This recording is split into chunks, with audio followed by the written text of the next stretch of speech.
안녕하십니까? 네, 이번 시간은 오행과 종교라고 나와 있는데요. 과연 오행과 종교는 무엇을 나타내며 어떠한 것이 있나에 대해서 한번 알아보도록 하겠습니다. 네, 가장 먼저 목이 나왔습니다. 목은 유교라고 했어요. 유교. 유교의 창시자는 공자이며 유교의 경전에는 13경이 있다.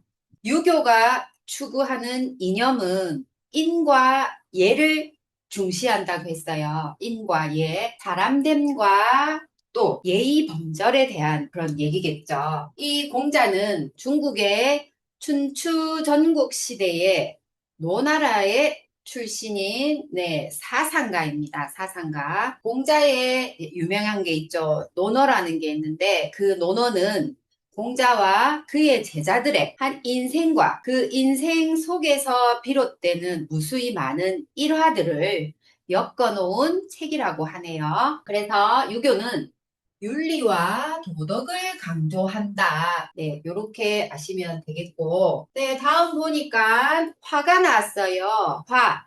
화는 기독교랬어요. 기독교. 기독교의 창시자는 야훼로 나와 있는데 또는 예수죠. 하나님으로 칭하고 사랑과 믿음과 소망을 강조한다. 이 기독교의 경전은 성경이 있죠. 이 기독교가 전 세계적으로 가장 많은 사람들이 믿고 있는 종교예요. 기독교의 이념으로 장점을 들자 하면 만인 평등과 인권의 어떤 개념을 추구를 했다 하면 또 단점이 있죠. 타 종교에 대한 배타성이 있었다. 나만 오로지 유일하고 너는 아니야 하는 배타성을 단점으로 들 수가 있다. 또는 무속신앙이라고 했어요. 또는 토속신앙이라고도 합니다. 또 다른 말로 하자면 샤머니즘, 토테미즘 이런 부류가 하게 되는 거죠. 그런데 이 무속신앙은요, 교주가 없어요. 대신 대자연이더라.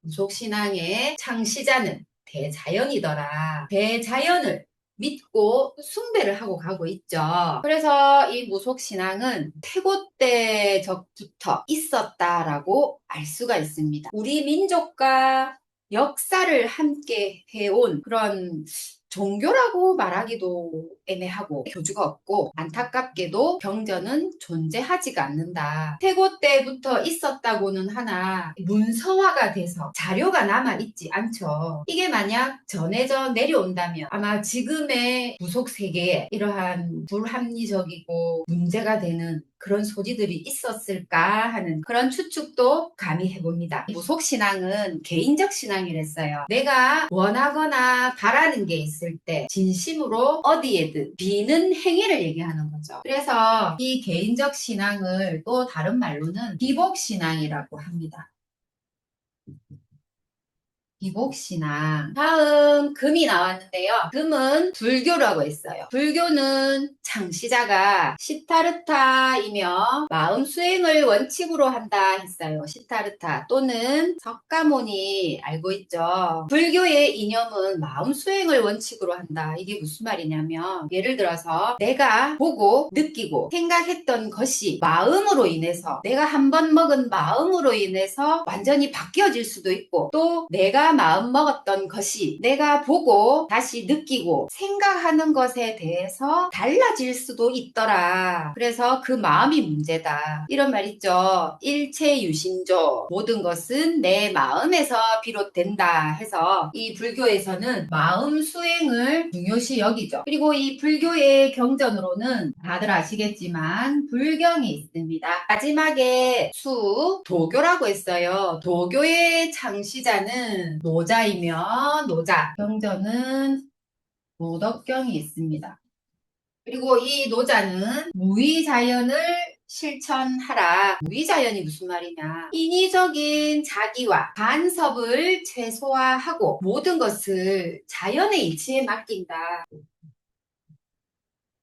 자연의 이치에 맡긴다. 자연의 이치에 맡긴다 했는데, 솔직히 지금 현재 이 시대를 살면서 자연의 이치에 맡긴다라는 거는 조금 이해하기가 힘든 부분인 것 같죠. 자연의 이치에만 맡기게 되면 지금 이 현대 문명이 발전하는 속도가 점점 빨라지고 있는데, 이 자연을 믿고 의지를 하고 순응하며 산다는 거 지금 사회에 있어서는 도태된다라고도 생각할 수 있겠죠. 하지만 이 노자는 자연의 이치에 순응하라 했어요. 그러니까 이거는 즉 사람의 경지를 벗어나서 신선들만이 가능할 것 같다. 오행과 종교는 5가지가 있다. 이렇게 아시면 되겠고, 네, 다음에 오행과 신명이 나와 있어요. 과연 오행에 어떤 신명이 배속이 되어 있는지 알아보겠습니다. 자, 목에는 양명과 당산이 있어요. 자, 목은 살아있다 했기 때문에 살아있는 모든 것은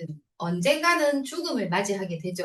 그 죽음을 맞이하기까지 그 과정에 있어서 많은 질병에 노출이 되어 있습니다. 그 질병을 고치고자 할 때는 약이 반드시 필요하죠. 그래서 양명이다. 약을 다스리는 신명이다. 다음에 당산이 나와 있는데 이 당산은 시골 마을의 초입 부분에 있습니다. 마을 들어가기 전에 입구 쪽에 위치를 하고 있는데 지금은 이 당산이 보호수로 지정이 되었죠. 그 마을에서 보호하는 나무다 해서 보호수로 지정이 되어 나무가 이렇게 있어요. 이렇게 펜스가 쳐져 있을 겁니다. 보호수다 표식이죠. 그리고 옆에는 이 나무는 수령이 뭐 얼마가 되고 이 마을에서 어떠한 역할을 했으며 하는 안내문도 같이 세워져 있는 거 보실 수가 있을 거예요. 이게 바로 당산 나무다.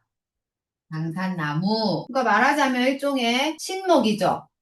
신이 깃들어 있는 나무다 해서 신목이라고도 합니다. 당산 이제 아시겠죠? 그리고 여기서 높게 보자면 천상으로 또 분류가 할 수 있죠. 천상에서 최고의 자리에 있는 분이 옥황상제라고 하죠. 목에는 양명과 당산이 있으며 높게 보자니 천상이라 하는데 그 천상의 가장 1인자가 옥황상제더라. 다음에 화가 났습니다. 화는 천신과 칠성이랬어요. 이 하늘 위에도 우리가 알지 못하는 세계들이 참 많이 있고 그에 따라서 알지 못하는 신명들도 굉장히 많겠죠. 하늘을 관장하고 있는 신이다. 천신. 천신에는 일광이 있어요. 날 일자에 빛광자라 해서 해를 나타내죠.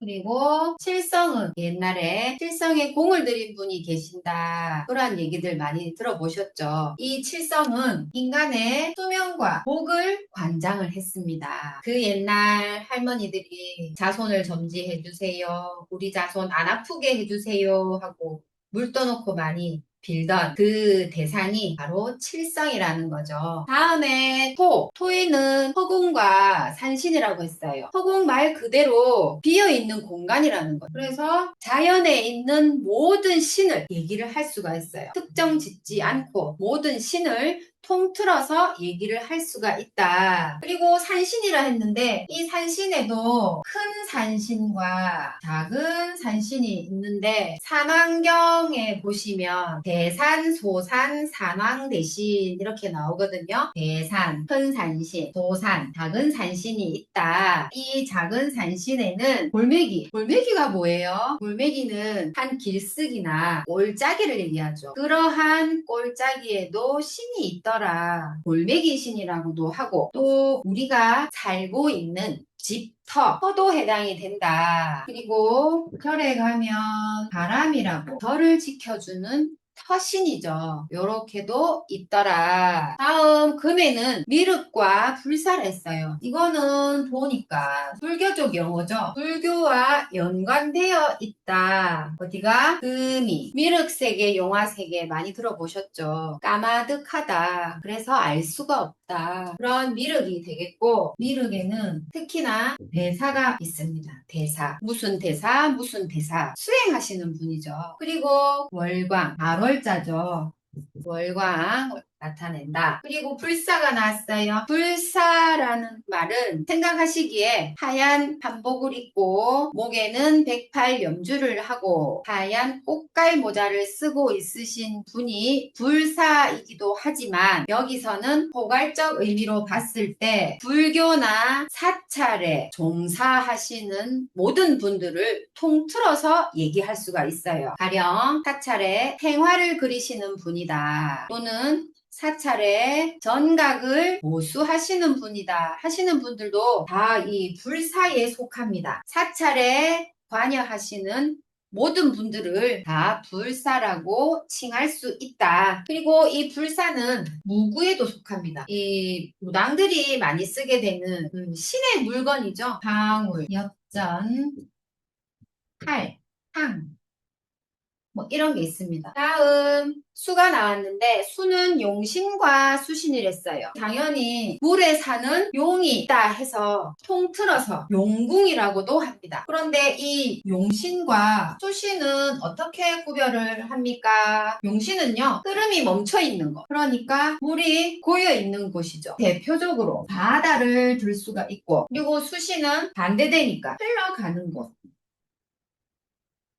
이거를 대표할 수 있는 게 시냇물 또는 뭐 개천 이렇게 될 수 있겠죠. 그렇게 볼 수 있다. 그리고 이 용신에는 꼭 바다를 지칭하기도 하지만 높게 보자면 하늘에 제석천과 대범천이라는 곳이 있더라.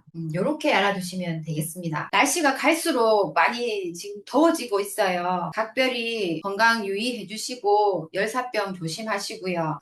어떤 분이 그러셨어요. 저한테 앞모습도 보여주세요 하시는데 옆모습만을 보여드립니다. 저는 가장 취약점이 앞모습이기 때문에 혹시라도 앞모습이 궁금하시다면 언양으로 놀러오세요. 직접 보시면 됩니다. 날 더운데 고생 많으셨습니다. 수고하셨습니다.